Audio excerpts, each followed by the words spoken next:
శుక్లాంబరధరం విష్ణుం సస్వర్ణం చతుర్భుజం ప్రసన్నవదనం ధ్యాయేత్ సర్వ విఘ్నోపశాంతయే అని స్వామివారికి నమస్కారం చేసుకుని మన భగవంతుడు దేవహూతికి చేస్తూ ఉన్న ఉపదేశాన్ని తెలుసుకుంటూ వెళ్తూ ఉన్నాము. అప్పుడేం జరిగిందంటే పోయిన వారము మనం చివరిగా చదువుకున్నది ఏంటంటే, కాబట్టి మృత్యువని సపరేట్‌గా ఏమి ఉండదు. సపరేట్‌గా చావు అన్నది ఒకటి ఉండదు. ఆత్మకు చావన్నది లేదు. ఆత్మ కొన్ని కొన్ని ప్రదేశాల్లో నుంచి వ్యక్తమవుతూ ఉంటుంది. కొన్ని కొన్ని రూపాల్లో నుంచి వ్యక్తమవుతూ ఉంటుంది. అయితే ఎప్పుడెప్పుడైతే అది ఎక్కడెక్కడి నుంచి విత్‌డ్రా చేసుకుంటుందో ఆ జీవాన్ని, అప్పుడు అక్కడ అది ఎండిపోతుందింకది. దాన్ని మనము ఒక చెట్టు ఎగ్జాంపుల్ తోటి కూడా చూసాము. చాందోగ్యోపనిషత్తుతో కలుపుకొని. చాందోగ్యోపనిషత్తులో ఒక చెట్టు ఎగ్జాంపుల్‌తో ఉద్దాలకుల వారు శ్వేతకేతుకి ఏం చూపిస్తారంటే, "ఆ చెట్టుంది చూసావా? దాని కింద నరికితే రసం కారుతుంది. అదే జీవసారము. మధ్యలో అయినా అంతే, చివరనైనా అంతే, చిటారు కొమ్మకైనా అంతే." ఎక్కడెక్కడి నుంచైతే ఆ జీవసారము, జీవరసము వెనక్కి వెళ్ళిపోయిందంటే, ఆ కొమ్మ ఎండిపోతుంది. అసల జీవరసము మొత్తం చెట్టంతా లేకుండా అది వెనక్కి విత్‌డ్రా చేసుకుంటే, చెట్టు ఎండిపోయింది, చచ్చిపోయిందని చెప్తాము. అట్లానే అదే ఆత్మ చైతన్యము ఇన్ని రూపాల్లో నుంచి అది ప్రసరిస్తూ ఉంటుంది. మీన అన్న కొమ్మలో నుంచి అది ప్రసరిస్తున్నంత సేపు మీన చైతన్యవంతమై కదులుతుంటుంది. ఎప్పుడెప్పుడైతే ఆ మీన అన్న కొమ్మలో నుంచి ఆ విశ్వవృక్షంలో మీన అన్నది ఒక చిన్న కాయో, పండో, ఆకో, కొమ్మో ఏదో ఒకటి. అందులో నుంచి ఒకవేళ ఆ విశ్వవృక్షంలో నుంచి ఆ జీవము, ఆత్మ అని ఏదున్నదో నేను వెనక్కు ఒకవేళ విత్‌డ్రా చేసుకుంటే, ఆ మీన అన్న కొమ్మ ఎండిపోతుంది. ఇంకింతే విషయము. వేరే సెపరేట్‌గా చావనేముండదెక్కడ. చచ్చిపోయేదేమున్నది అక్కడ? Matter can neither be created Nar destroyed. Meena లాంటి పాంచభౌతికమైన వస్తువులు మళ్ళీ పంచభూతాల్లో కలుస్తూ ఉంటాయి. మళ్ళీ ఆ పంచభూతాలతో కలిసి వేరే రూపాలుగా తయారవుతూ ఉంటాయి. నేను మాత్రం అంతటా ఒకటే విధంగా ఉంటాను. వేరు వేరు కొమ్మల్లో నుంచి వ్యక్తమవుతూ ఉంటాను. ఇంకింతే విషయము. ఈ విషయము తెలుసుకుని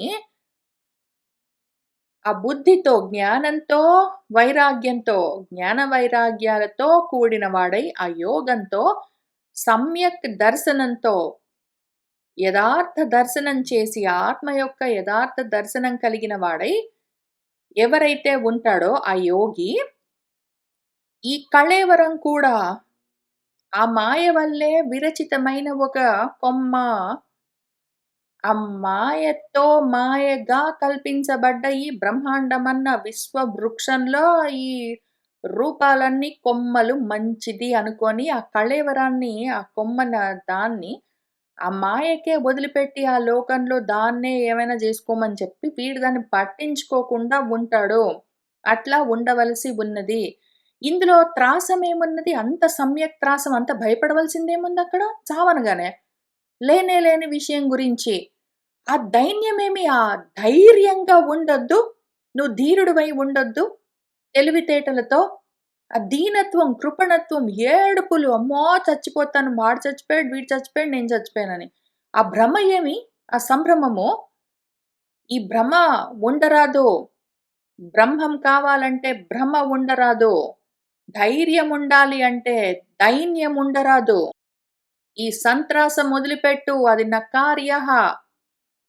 జీవగతిని తెలుసుకో. జీవం అంటే ఎట్లా ఎక్కడెక్కడి నుంచి అది బయటబడి వ్యక్తమై కనిపిస్తుంటుంది. ఎక్కడెక్కడి నుంచి విత్‌డ్రా అవుతుంది. విత్‌డ్రా అవుతే ఏమవుతుంది? వ్యక్తమైతే ఏమవుతుంది అని తెలుసుకో. వ్యక్తమవుతే పుట్టడం అంటావు. అవ్యక్తమవుతే చనిపోవడం అంటావు. ఇంక భయపడుతుంటావు. ఎందుకు? దేహాభిమానం వల్ల. దాంతో ఆ దేహాభిమానంతో నువ్వు ఆ సాంగత్యాన్ని వదిలిపెట్టు. అప్పుడు ధీరుడివవుతావు. కార్పణ్యంతో దీనంగా ఉండవు అని చెప్తూ ఉన్న చోట మనము పోయిన వారము ఆపాము. ఇంక అక్కడి నుంచి చూసుకుంటూ వెళ్దాము. గురువుగారేం చెప్తున్నారంటే, "అథ యః గృహమేధీయాన్ ధర్మాన్యేవ అవసన్ గృహే కామం అర్థం చ ధర్మాన్ స్వాన్ దోగ్ధి భూయః పిపర్తి తాన్. మనకు 3 రకాల విషయాలుంటాయి. ధర్మార్థ, కామాలు అని మూడిటిని సాధించడానికి ట్రై చేస్తాము. నాలుగోది మోక్షం గురించి మాట్లాడతాము. కానీ ప్రయత్నం మాత్రం చెయ్యము. దాని గురించి జనరల్‌గా తెలుసు. అందరూ మాట్లాడతారు. కానీ అంటే ఏంటో తెలీదు. ఎట్లా సాధించాలో తెలీదు. అసలు అంతవరకు వస్తే మాత్రం అది ఇష్టం గూడా ఉండదు. కాబట్టి మోక్షం గురించి ఎవరు ఆలోచించరు. యాక్టివ్‌గా దాని గురించి ప్రయత్నం చెయ్యరు. ప్యాసివ్‌గా ఊరికనే టైమ్ పాస్‌కి అంటూ ఉంటారు మాట మాత్రంగా. కాబట్టి మోక్షాన్ని పక్కన బెట్టి, పరమ పురుషార్థాన్ని మాత్రం పక్కన బెట్టుకొని, ఇంకా పనకమాలిన అర్థాలుంటాయి. ధర్మార్థ, కామాలని. వీటి గురించి చూద్దాము. ఎవడైతే వాడి గృహంలో ఉంటాడు. వాడి ఇంట్లో ఉంటాడు. వాడు గృహస్థు. పుట్టినప్పటి నుంచి చచ్చిపోయేదాకా ప్రతేడు గృహస్థుగానే ఉంటాడు.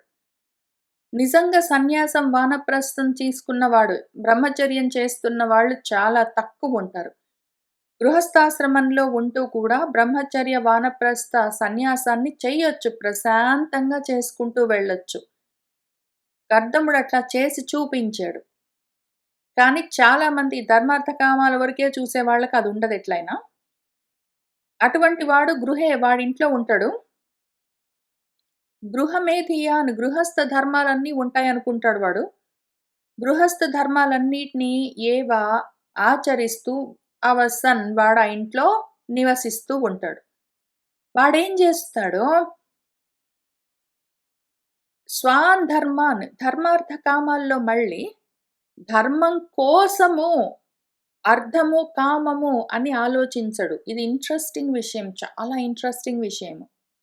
ధర్మము, అర్థము, కామము 3 ఉంటాయి గదా!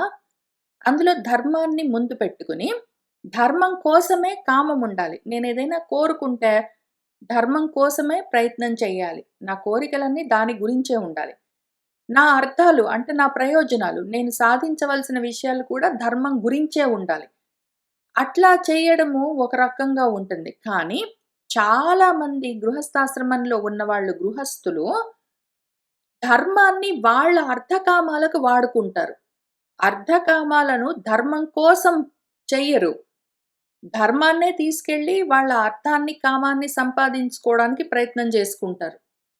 ధర్మంగా కర్మలు చేస్తే ఏవో కోరికలు తీరుతాయి.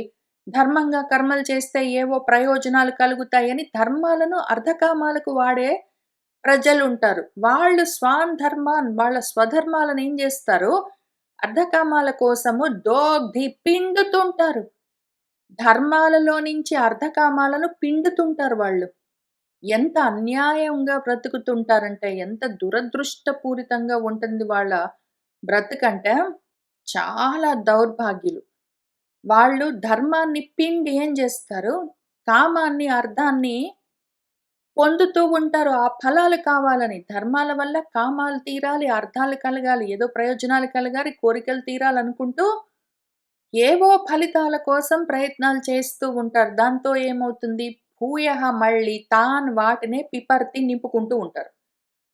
అవే నిండుతుంటాయి. వాళ్ళు ధర్మాన్ని పిండుతూ ఉంటారు. అర్థకామాల కోసము మళ్ళీ అవే ధర్మాలు, ఏవో కర్మలు మళ్ళీ తయారవుతూనే ఉంటాయి. మళ్ళీ ఆ కర్మల్ని చేస్తూ ఉంటారు. ఏవో అర్థాల కోసం, కామాల కోసం మళ్ళీ ఆ ధర్మాలు నిండుతూనే ఉంటాయి.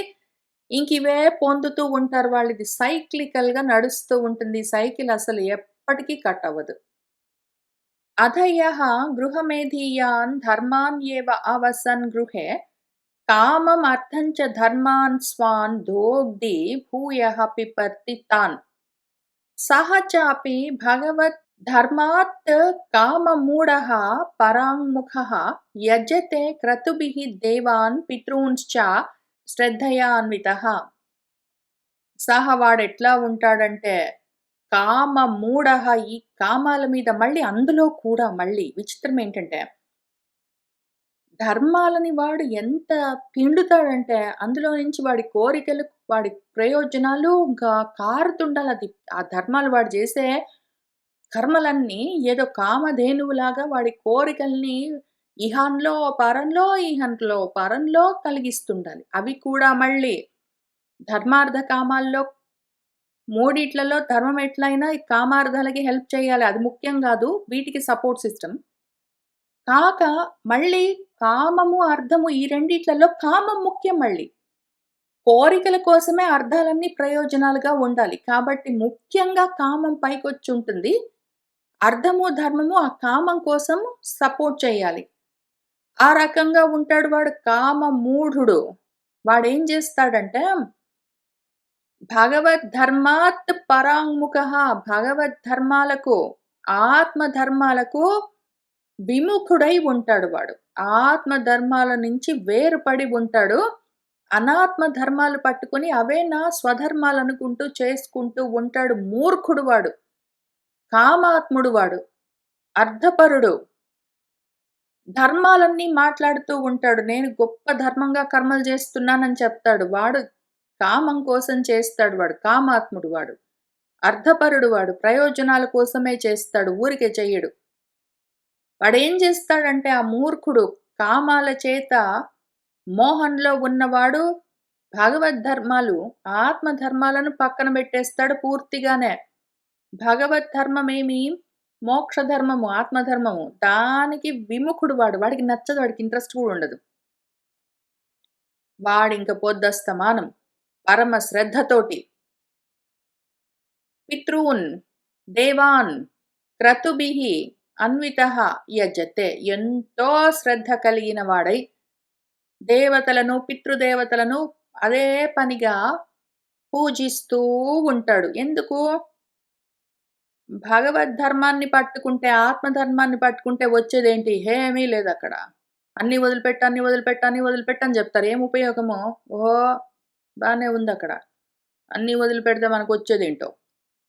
కాబట్టి దీనితోటి గాదు గానీ, భగవంతుడిని అవన్నీ బెట్టుకుంటే భగవంతుడు గూడా మనకు అర్థానికి, కామానికి పనికొస్తే చూద్దాము. లేకపోతే అది గూడా ఆహా!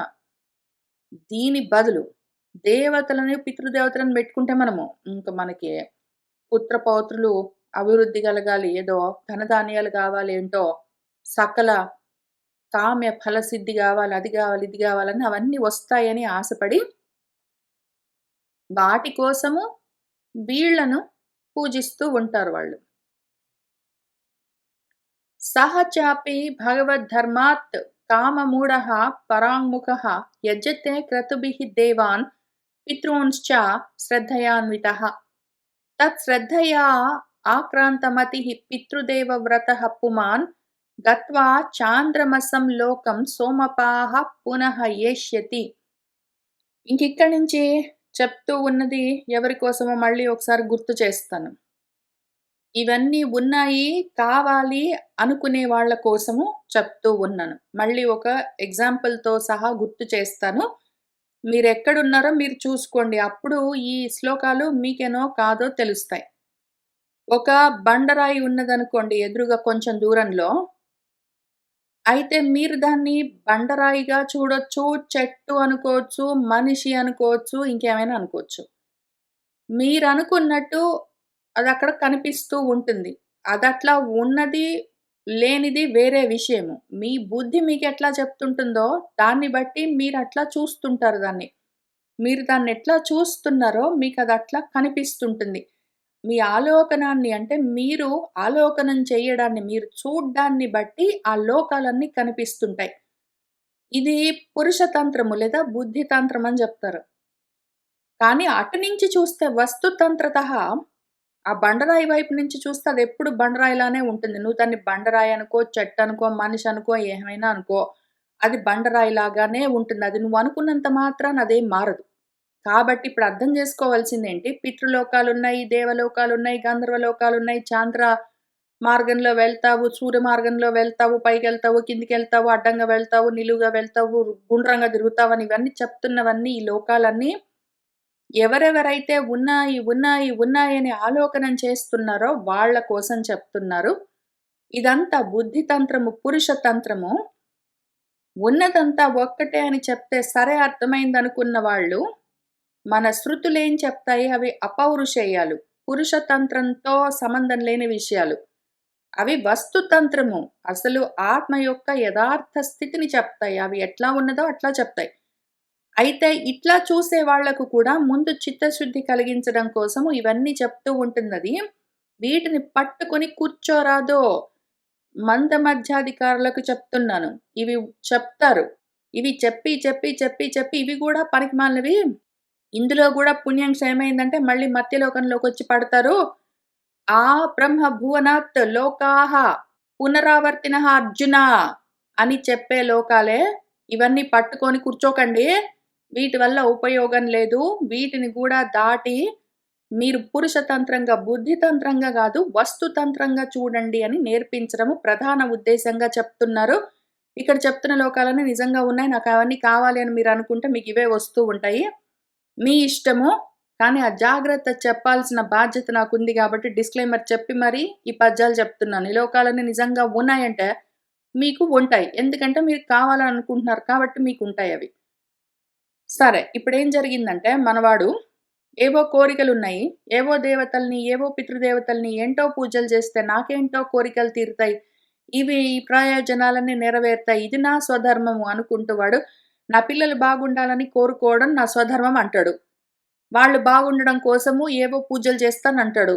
ఇంకా ఆ రకంగా వాడు ఆత్మధర్మాన్ని పక్కన పెట్టేసుకొని, ఆత్మహత్య చేసుకుని, ఆత్మను పోగొట్టుకుని, అనాత్మ ధర్మాలన్నీ పట్టుకుని ప్రయత్నాలన్నీ చేసుకుంటాడు. ఇటువంటి వాళ్ళు స్వధర్మము విగుణమైనా సరే, నీకు నచ్చకపోయినా సరే అది శ్రేయస్కరము. పరధర్మము భయావహము అని చెప్పినా కూడా, ఆ పరధర్మాలన్నీ స్వధర్మాలనుకుంటూ చేసుకుంటున్న వాళ్ళు ఏం చేస్తారంటే, వాడు ఆ శ్రద్ధ వాడికి ఎంత ఉంటుంది అంటే, ఈ శ్రద్ధ దేని మీద? పితృదేవతల మీద, దేవతల మీద గాదు వాడి శ్రద్ధ. అది చేస్తే వాళ్ళని పెట్టుకొని ఈ క్రతువులన్నీ చేస్తే, పూజలన్నీ చేస్తే, యజ్ఞాలు, హోమాలు, దానాలు ఏవి చేసినా సరే, శ్రద్ధగా చేశామంటే మాత్రం ఆ శ్రద్ధ దేని మీద? మన కోరికలు తీరుతాయి. వీళ్ళందరూ దేవతలందరూ మనకు కోరుకున్న కోరికలన్నీ తీరుస్తారు. పితృదేవతలు మనకు పిల్లల్ని, పాపల్ని, పుత్రుల్ని, పౌత్రుల్ని, వాళ్ళని, వీళ్ళని ఇస్తారని ఏవో కోరికలతోటి కోరికల మీద శ్రద్ధతో ఏదో గుడికి వెళ్తే దేవుడి మీద భక్తి గాదు గానీ, ప్రసాదం మీద శ్రద్ధలాగా వీళ్ళకి ఆ ప్రసాదం కావాలి. అందుకని దేవతలను పెట్టుకుంటారు. ఆ శ్రద్ధతో వాళ్ళ బుద్ధి అంతా నిండి ఉంటుంది. ఆక్రాంత మతులై ఉంటారు. మొత్తం ఆ శ్రద్ధ వాళ్ళని అబ్సెషన్ శ్రద్ధ అంటే ఇక్కడ. శ్రద్ధ అంటే ఫోకసో, ఫెయిత్ నమ్మకమో గాదు. ఈ శ్రద్ధ వీళ్ళది ఎట్లా ఉంటుందంటే అబ్సెసివ్‌గా ఉంటుంది. అది మొత్తం ఆక్రమించుకుని ఉంటుంది వాళ్ళ బుద్ధిని. దాంతో వాళ్ళేం జేస్తారు పితృదేవ వ్రతః పితృదేవతలను, దేవతలను రకరకాలుగా పూజిస్తూ ఉంటారు. అది ఆ వ్రతం అంతా పెట్టుకుంటారు. ఇంక రకరకాల వ్రతాలు ఇంకా ఎన్ని పేర్లో మళ్ళా పైగా మనకి వ్రతాలు. ఈ వ్రతాలన్నీ కల్పాల్లో ఉంటాయని వేదం చాలా చెప్తుంది మళ్ళీ. అవన్నీ పెట్టుకొని పాపం చాలా శ్రద్ధగా చేస్తాడు వాడు. వాడి బుద్ధంతా చాలా శ్రద్ధగా ఆ కోరికలు తీరుతాయన్న దాని మీద ఉంటుంది. ఆ మనిషి అట్లా ఉంటాడు వాడు. అట్లా ఉన్నవాడు ఏమవుతాడు? వాడి శ్రద్ధని బట్టి వాడి బుద్ధి, దాన్ని బట్టి బుద్ధి తంత్రము వాడెట్లా ఆలోకనం చేస్తే వాడికట్లా లోకాలు కనిపిస్తూ ఉంటాయి. ఇప్పుడు వాడట్లాంటి వాడు చాంద్రమసం లోకం గత్వా చంద్రలోకానికి వెళ్తాడు. ఈ రకంగా శ్రద్ధలతో శ్రాద్ధాలన్నీ చేస్తూ ఉన్నవాడెవరున్నాడో, పితృదేవతలకు తర్పణలన్నీ ఇస్తూ ఉన్నవాడెవడున్నాడో, వాడు చంద్రలోకానికి వెళ్తాడు. వెళ్ళి అక్కడ సోమపానం అంతా చేసి పునః తిరిగి ఏష్యతి మళ్ళీ వస్తాడు. వాడు ఎంత ప్రయత్నాలు చేసినా గూడా భూమి మీద ఉన్నంత వరకు ఎన్ని పూజలు చేసినా, శ్రాద్ధాలు పెట్టినా, పిండ ప్రదానాలు చేసినా, పితృతర్పణలు ఇచ్చినా, ఎన్ని చేసినా వాడికి దానివల్ల కలిగే పుణ్యం వల్ల చంద్రలోకానికి వెళ్ళి అక్కడ సోమపానం చేసి అంటే సోమం వాడు శ్రమతోటి సంపాదించుకున్న పుణ్యాలేమున్నాయో వాటిని పానం చేస్తాడు. అక్కడ అనుభవిస్తాడు. క్షీణే పుణ్యే మళ్ళీ మర్త్యలోకం విశంతి అని వాడు మళ్ళీ ఈ భూమి మీదకొస్తాడు. మళ్ళీ జన్మ తీసుకుంటాడు. అనుమానం లేదు. కాబట్టి ఈ లోకాలున్నాయట అంటే అవి మనం సాధిద్దామని గాదు చెప్తున్నది విషయము. ఆ లోకాలకెళ్తే గూడా మళ్ళీ ఇక్కడికే వస్తావు. దీని మీద ఫోకస్ చెయ్యి. అసలు మళ్ళీ తిరిగి రానిదేదున్నదో, అపునరావృత్తి ఏదున్నదో దాని మీద నువ్వు ఫోకస్ చెయ్యి. నీ శ్రద్ధ దాని మీద ఉండాలి. వీటి మీద గాదు. మర్చిపోవద్దు. ఇది కావాలంటే సరే నీ ఇష్టము. అది వేరే విషయము. తత్శ్రద్ధయా ఆక్రాంతమతిః పితృదేవవ్రతః పుమాన్ గత్వా చాంద్రమసం లోకం సోమపాః పునః ఏష్యతి.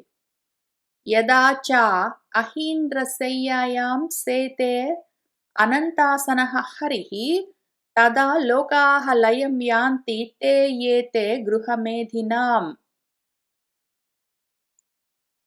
ఇది నేను 2 రకాలుగా చెప్తాను. ముందు అసలు నార్మల్‌గా ఈ శ్లోకానికి అర్థం చెప్తాను. ఈ లోకాలన్నీ ఎంతకాలం ఉంటాయి? ఎంతకాలం ఉంటాయి? ఆ బ్రహ్మలోకాత్ లోకాలన్నీ ఎంతకాలం ఉంటాయి? ఎప్పుడైతే యదా ఆ హరి వీటన్నిటిని హరిమనిపించేంత వరకే ఇవుండేది. ఆయన అనంతాసనం పైన, అహీంద్ర శయ్య పైన, పాముల పక్క పైన ఎప్పుడైతే సేత్తే మళ్ళీ ఆయన యోగ నిద్రలోకి వెళ్ళిపోతాడో, తదా అప్పుడు ఈ గృహమేధులన్నీ ఆహా! ఇంకా గృహస్థాశ్రమంలో ఉండి భూమి మీద కర్మలు చేసి, చేసి, చేసి, చేసి, చేసి, చేసి, చేసి పుణ్యాలన్నీ సంపాదించి, సంపాదించి, సంపాదించి ఏవేవో లోకాలన్నీ పొంది, పొంది ఉంటారనుకుంటారు. ఈ పొందే లోకాలన్నీ ఎంతకాలం ఉంటాయి?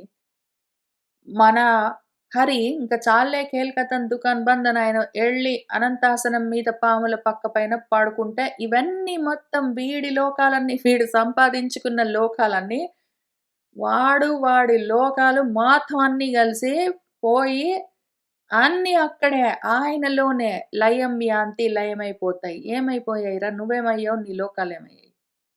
ఎక్కడున్నావు? ఏం చేస్తున్నావు? ఆలోచించుకో. ఫరెవర్ పర్మనెంట్‌గా ఉండే లోకాలవి. ఎంతకాలం ఉంటాయనుకుంటున్నావు? అయ్యో! యదా చ అహీంద్రశయ్యాయాం సేతే అనంతాసనః హరిః తదా లోకాః లయం యాంతి తే ఏతే గృహమేధినాం.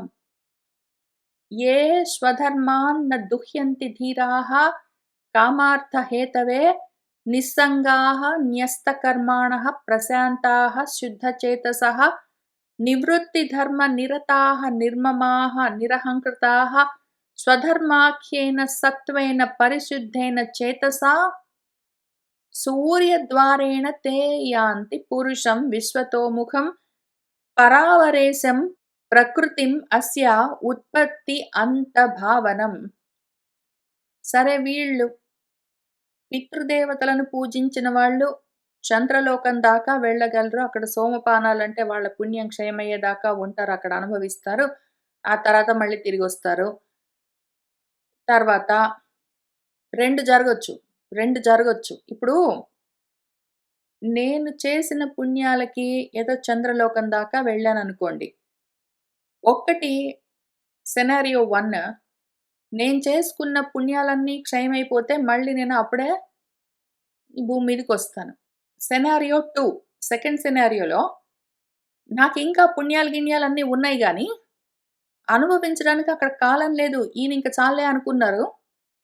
ఆయనెళ్లి పడుకోగానే ఇవన్నీ లయమైపోతాయి. ఇంకుండవు. అప్పుడు నా పుణ్యం ఉంటే గూడా అనుభవించడానికి ముందు ఆ లోకం ఉండదు. నేను గూడా ఉండను. కాబట్టి ఈ రెండిట్లలో ఏదో ఒకటి జరిగేంత వరకు ఆ అనుభవాలుంటాయి. అది పితృదేవతల్ని పూజించిన వాళ్లకు జరిగే విషయము. సరే. పితృదేవతల్ని పక్కన బెట్టి, దేవతల్ని పూజించే వాళ్ళు కొంచెము కానీ కామాత్ములే అర్థాలు కోరుకుంటున్నారు. కానీ శ్రద్ధతో పితృకర్మలు కాకుండా చిత్తశుద్ధితో కర్మలు చేస్తున్న వాళ్ళున్నారు. వాళ్ళేమవుతారో చూద్దాము. ఎవరైతే మళ్ళీ అవే స్వధర్మాలు. ప్రతి వాళ్ళు స్వధర్మం అనుకోని చేస్తారు. ఇది మర్చిపోవద్దు. ప్రతి వాళ్ళు వాడు చేస్తున్నది వాడి సొంత ధర్మము. ఇది చాలా సింపుల్ మ్యాటర్. నేనేది ధర్మం అని చేసుకుంటున్నానో అది నా స్వధర్మము. నేనది అనాత్మను పట్టుకొని నా కూతురు బాగుండాలని నేను వ్రతాలు చేస్తాను, నోములు చేస్తాను, నా ఆరోగ్యం బాగుండాలని పూజలు చేస్తాను, నాకు ప్రమోషన్ రావాలని ఏదో యాత్రలకెళ్ళొస్తాను, తీర్థయాత్రలకి లేదా ఏదో నాకు బాగా ఎక్కువ డబ్బులు రావాలని దానాలు చేస్తాను. ఇట్లాంటివి నేనేమి చేస్తానో అవన్నీ నా స్వధర్మాలను అనుకోని చేయొచ్చు నేను. లేదా ఏదైనా సరే భగవదర్పణంగా చేయాలి. నా కోసం కాదు. ఆ రకంగా చేయడమే నా స్వధర్మము అనుకోని చేయొచ్చు. వాడు ఏదైనా అనుకోవచ్చు. వాడి స్వధర్మంగా వాడు ఏది భావించి చేస్తాడో అది వాడికి ధర్మము. అది వాడి స్వధర్మము. ఇది నా ధర్మం అని వాడేదనుకుంటే అది వాడి స్వధర్మం. ఆ రకంగా మళ్ళీ స్వధర్మాలు చేసేవాళ్ళుంటారు. ఇప్పుడు ప్రతి వాడేది చేస్తున్నాడో అది వాడి స్వధర్మం. అయితే ఎవడికి వాడు ఏదో ఒకటి అనుకోని ఇది నా ధర్మం అనుకోని వాడు చేసేది టెక్నికల్లీ వాడి స్వధర్మం అయినా గూడా మనిషి మనిషికి మారే ధర్మాలు గాదు. అసలు సత్యానికి ఆధారమై మార్పు లేకుండా ఉన్న ధర్మమేమున్నదో అది ఒక్కటే ఉన్నది ఆత్మధర్మం. అది మనిషి మనిషికి మారదు. అది మనిషి మనిషికి మారదు. ఆడవాళ్ళు, మగవాళ్ళు, చిన్నవాళ్ళు, పెద్దవాళ్ళు, ఈ ఊళ్ళో వాళ్ళు, ఆ ఊళ్ళో వాళ్ళు, ఈ కాలం వాళ్ళు, ఆ కాలం వాళ్ళన్నది మనిషి మనిషికి, రూపానికి, ప్రాణికి మారదు. అందరికీ ఆత్మధర్మం ఒకటే ఉంటుంది. అది వేరే విషయము. అంత దూరం వెళ్ళగలిగిన వాళ్ళు వెళ్తారు. ముముక్షువులుంటారు, ఆరురుక్షులుంటారు, యోగులు, మునులు దాన్ని సాధిస్తుంటారు. అయితే మిగిలిన మనుషులు మాత్రం వాడు ఏది నా ధర్మం అనుకుంటాడో అది వాడి ధర్మం. వాడు ఆ ధర్మాన్ని ఏదో పాటిస్తుంటాడు. అట్లాంటి వాళ్ళెవరున్నారో వాళ్ళు ఆ ధీరులు బుద్ధితో ఉంటారు. జ్ఞానంతో ఉంటారు. వాళ్ళేం జేస్తారంటే కామానికి, అర్థానికి ఈ కారణాలకి ఆ ధర్మాన్ని నా దుహ్యంతి పిండరు. ఇక్కడ పైన చెప్పుకున్న వాళ్ళు అర్థకామాల కోసము ధర్మాన్ని పిండుతుంటారు. కానీ ఇక్కడ వీళ్ళు అర్థకామాల కోసము ధర్మాలను పిండరు. నా కోసమని కాకుండా ఇది చేస్తే నాకిదొకటొస్తుందని కాదు. ఇప్పుడు పైన వాళ్ళెవరు ధర్మంతో అర్థకామాలను సాధించుకునేవాళ్ళు. ఇక్కడ ఈ శ్లోకంలో చెప్తున్న వాళ్ళెవరు ధర్మం కోసం అర్థకామాలు చేసేవాళ్ళు. ధర్మాన్ని ముందు బెట్టుకుని దానికోసం అర్థమైన, కామమైన వాళ్ళ కోరికైనా ధర్మం కోసమే, ప్రయోజనమైన ధర్మమే అనుకోని చేసేవాళ్ళు వీళ్ళు. బుద్ధి కలిగిన వాళ్ళు జ్ఞానులు. కామార్థాల కోసము ధర్మాన్ని పిండరు వాళ్ళు. వీళ్ళెట్లా ఉంటారు? నిస్సంగంగా ఉంటారు. వాళ్ళకి ఏ కోరికలు ఉండవు. ఏ సంగాలు ఉండవు. ఆశలు ఉండవు. దేన్ని వాళ్ళ మనసు తాకదు. ఆ రకంగా ఉంటారు. కర్మలను కూడా న్యాసం చేస్తారు. న్యస్త కర్మలు. వాళ్ళు ప్రశాంతంగా ఉంటారు. శుద్ధ చేతసః వాళ్ళ చేతస్సు, మనస్సు కూడా శుద్ధంగా ఉంటుంది. చిత్తశుద్ధితో ఉంటారు. ప్రశాంతంగా ఉంటారు. కర్మలను న్యాసం చేశారు. నిస్సంగంగా ఉంటారు. సన్యాస మార్గంలో ఉంటారు. నివృత్తి ధర్మ నిరతాః నివృత్తి మార్గంలో ఉంటారు. నిర్మమాః వాళ్ళకు మమకారాలు లేవు. నిరహంకృతాః అహంకారాలు లేవు. వాళ్ళకెన్ని ఉండాలిప్పుడు? లేనివెన్ని అహంకారం ఉండరాదు, మమకారం ఉండరాదు. వాళ్లకు కోరికలుండరాదు, కర్మలుండరాదు. ఇవి వాళ్ళకి ఉండరానివి 4. వాళ్ళకి ఉండేవేవి? శాంతి ఉంటుంది, చిత్తము శుద్ధంగా ఉంటుంది, నివృత్తి ధర్మంతో వాళ్ళ మనసు తగులుకుని ఉంటుంది. ఈ 3 ఉండాలి, ఆ 4 ఉండొద్దు. ఈ రకంగా ఉన్నవాళ్ళు సన్యాస మార్గంలో ఉన్నవాళ్ళుంటారు. వీళ్ళు అర్థకామాల కోసం ధర్మాలను చేయడం ఉండదు. ధర్మం కోసమే అన్నీ జేస్తూ ఉంటారు. వాళ్ళు కూడా స్వధర్మాఖ్యేన సత్వేన పరిశుద్ధేన చేతసా స్వధర్మం అన్న పేరుతో ఉన్న ఒక ధర్మం ఉన్నది. పైన వాళ్ళు కూడా స్వధర్మం అనుకుని చేస్తారు. నా కూతురు కోసం, నా కొడుకు కోసం, నా భర్త కోసం, నా కోసం, నా ఆరోగ్యం కోసం, మా అమ్మ ఆరోగ్యం కోసం అనుకుంటూ స్వధర్మాలు అనుకుంటూ చేస్తారు. వీళ్ళు కూడా స్వధర్మం అంటారు. వీళ్ళ స్వధర్మం ఎట్లా ఉంటుంది? ఆత్మధర్మం అన్న పేరుతో ఉంటుంది. యాక్చువల్‌గా వీళ్ళని చూస్తే చాలా ఇంట్రెస్టింగ్ ఇక్కడ. 6వ శ్లోకంలో వాళ్ళని చూస్తే, మొదటి శ్లోకంలో ఉన్న వాళ్లకు చాలా స్వార్థపరులనిపిస్తుంది. ఎవరైతే ఆత్మ కోసము సాధన చేసుకుంటున్నారో, ఇక్కడ చెప్తూ ఉన్న భగవద్గీతని, భాగవతాన్ని వాటిని వీటిని చదువుకుంటూ, నోట్స్ రాసుకుంటూ, ఆలోచించుకుంటూ, డిస్కషన్స్ చేసుకుంటూ, ఈ రకంగా ఆలోచించుకుంటున్న వాళ్ళని చూస్తే, ఈ ఫస్ట్ పద్యంలో ఉన్న వాళ్ళకి ఏమిరా వీడు ఇంత స్వార్థంతోటి ఉంటాడు. వాడి సంగతి వాడు చూసుకుంటాడు. ఇదిగో కూతురు కోసం నీకెందుకు నువ్వెందుకు భగవద్గీత చదువుతున్నావంటే, ఏమి లేదు మన అబ్బాయికి ఏదో అమెరికాలో పలానా స్కూల్‌లో సీట్ రావాలని ఇదిగో భగవద్గీత చదువుతున్నాను, విష్ణు సహస్రం పారాయణం చేస్తున్నాను అవన్నీ చెప్తే, ఈ ఫస్ట్ శ్లోకంలో ఉన్నవాళ్ళు ఆహా! ఎంత గొప్ప ధర్మాన్ని ఆచరిస్తున్నావు అని వాళ్ళు మెచ్చుకుంటారు.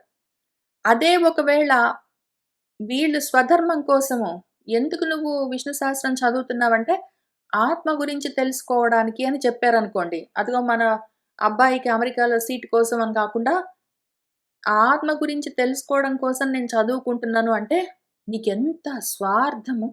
నీ సంగతి నువ్వు జూసుకుంటావు గదా! అసలు ఇంట్లో వాళ్ళ గురించి పట్టించుకోవు గదా! అని పెద్ద గొడవలు గూడా బెడతారు వాళ్ళు. అంత తేడా ఉంటుంది వీళ్ళ స్వధర్మానికి, వీళ్ళ స్వధర్మానికి.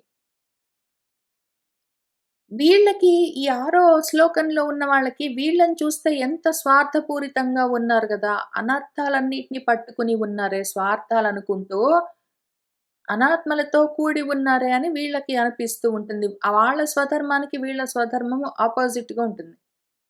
సరే వీళ్ళు గూడా ఒక స్వధర్మం అన్న పేరుతో ఉన్న దాన్ని ఆచరిస్తూ ఉంటారు. సత్వంతో వాళ్ళ చిత్తము శుద్ధమై ఉంటుంది. ఆ రకంగా పరిశుద్ధమైన చేతస్సుతో, మనస్సుతో ఉంటారు చిత్తంతో. సత్వగుణంతో నిండి ఉంటారు. ఆత్మధర్మాన్ని ఆచరిస్తుంటారు. చిత్తశుద్ధితో ఉంటారు వీళ్ళు. వీళ్ళేమవుతారు? సూర్యద్వారేణ తే యాంతి పురుషం విశ్వతోముఖం పరావరేశం ప్రకృతిం అస్య ఉత్పత్తి అంతభావనం. వీళ్ళు సూర్యద్వారంతో బయలుదేరతారు. ఇంతకు ముందు వాళ్ళు చంద్రలోకానికి వెళ్లారు. వీళ్ళు సూర్యద్వారం గుండా వెళ్తారు. వెళ్ళి ఎక్కడికి చేరతారు? విశ్వతోముఖమైన పురుషుడు, ఆ విశ్వపురుషుడు, విరాట్ పురుషుడు ఎక్కడున్నాడో, పరావరాలను నడిపిస్తూ ఉన్నవాడు, శాసిస్తున్న ఈశుడెవరున్నాడో, అస్య ఆయన యొక్క ప్రకృతి, దాని యొక్క ఉత్పత్తి, అంతము, ప్రళయము, సృష్టి, స్థితి, లయాలకి కారణమైన వాడెవడున్నాడో, అటువంటి వాణ్ణి యాంతి చేరుతారు వీళ్ళు. ఒకళ్ళు చంద్రమార్గంలో వెళ్తారు. ఒకళ్ళు సూర్య మార్గంలో వెళ్తారు. అయితే అప్పటికే అయిపోలేదు. ఆత్మను చేరిందాకా ఆ మార్గాలు అసలు మార్గం వేరేగా ఉన్నది. నేను వెళ్లి చేరాలి అనుకుంటే మాత్రం వాళ్ళు ఇక్కడిక్కడే తిరుగుతుంటారు. ఈ విషయం గుర్తుపెట్టుకోండి.